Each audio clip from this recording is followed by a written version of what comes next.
चौधरी जिंदाबाद, किसान सवाल जिंदाबाद। राजस्थान विश्वविद्यालय के अध्यक्ष निर्मल चौधरी ने शुक्रवार रात सुजानगढ़ के वरिष्ठ कांग्रेसी नेता चंपालाल तंवर के निवास स्थान पर पहुंचकर उनसे आशीर्वाद लिया।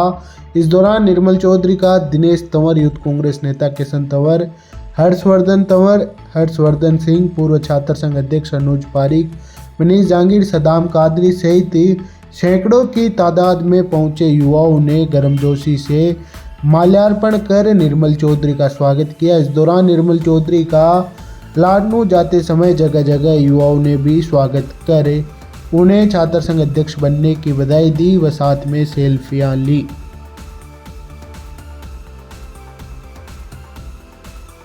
सुजानगढ़ में शनिवार को 2 अलग अलग सड़क हादसों में 8 जने घायल हो गए।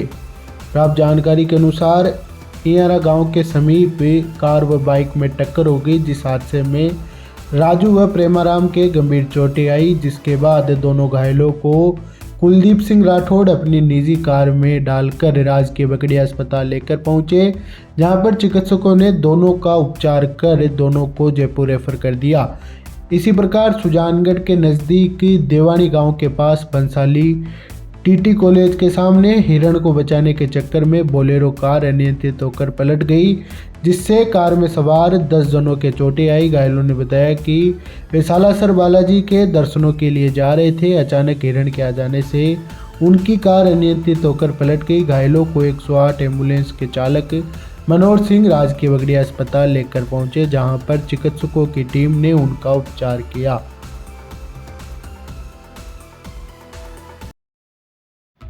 सुजानगढ़ शहर की बाबा आत्माराम बगीची में बाबा रामचंद्र दास महाराज की बरसी पर साधु संतों के सानिध्य में भंडारे का आयोजन किया गया। भंडारे से पूर्व की संध्या पर सीकर के पीठाधीश्वर बाबा मोहनदास महाराज के सानिध्य में भजन संध्या आयोजित की गई, जिस भजन संध्या में गायक कलाकार महेंद्र सेन, सांवरमल आदि ने भजनों की प्रस्तुतियां दी। इस मौके पर सुजानगढ़ विधायक मनोज मेघवाल भी बाबा आत्माराम बगीची पहुंचे, जहां पर उन्होंने संतों का पूजन कर उनका स्वागत किया व दक्षिणा दी। इस मौके पर सुजानगढ़ ब्लॉक कांग्रेस कमेटी के अध्यक्ष प्रदीप तोदी, रामोवतार मंगलारा, इद्रिश गोरी, उपसभापति अमित मारोठिया, कमल स्वामी, पार्षद मुकुल मिश्रा सहित अन्य पदाधिकारी मौजूद रहे। वहीं इस मौके पर दूर दराज से आए संतों व जरूरतमंद लोगों को कांग्रेस नेता मोहम्मद रफीक खिंची के आर्थिक सौजन्य से कंबल वितरित किए गए। विधायक ने भामाशाह रफीक खिंची का आभार व्यक्त करते हुए कहा कि नर सेवा ही नारायण सेवा है। वहीं आयोजित कार्यक्रमों में लक्ष्मीपत प्रजापति, बजरंग सेन, जुगराज दर्जी, विपिन सेन, बबलू, आनंद स्वामी, सत्यनारायण, संजय दर्जी, राकेश सेन, छोटू प्रजापति, रमेश बागड़ा ने अपनी सेवाएं दी। इस मौके पर महंत कालिदास महाराज ने विधायक मनोज मेघवाल का माल्यार्पण व तिलक कर इस मौके पर स्वागत किया व उन्हें आशीर्वाद दिया। है वहाँ प्रसादी का कार्यक्रम उसका में हम बाहर निकले हुए हैं, सब लोग हाथ से हाथ जोड़े कार्यक्रम में, तो इधर आए हैं यहाँ संतों का आशीर्वाद लेने, प्रसाद लेने। ये ऐसा स्थान होता है जहाँ कि लोग शांति चाहते हैं, लोग जहाँ आकर दिन भर की अपनी थकान है वहाँ उसको भूलकर भगवान की प्रार्थना में लीन होते हैं, और एक सुकून का जो पैलेस होता है वो स्थान जो जगह है। और रामचंद्र दास जी जगह बड़ी मान्यता थी लोगों में, उनके बड़ी श्रद्धा थी, लंबे समय तक यहाँ रही और लोग उनको बड़े पूजते थे। उनकी बरसी बात देख रहे हैं किस तरह से लोग यहाँ आ रहे हैं, लगातार सुबह से प्रसाद दे रहे हैं, उसी क्रम में हम सब लोग।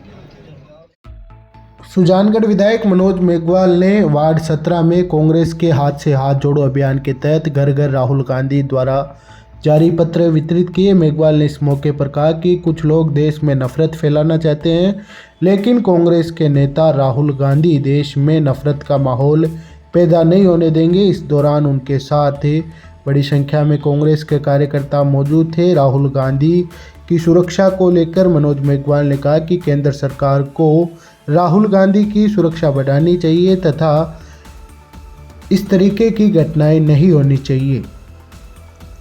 पूरे राजस्थान में चल रहा है। इस क्रम में हम 2 दिन से शहर के विभिन्न वार्डों में घर घर जाकर राहुल जी का जो संदेश है वो दे के आ रहे हैं।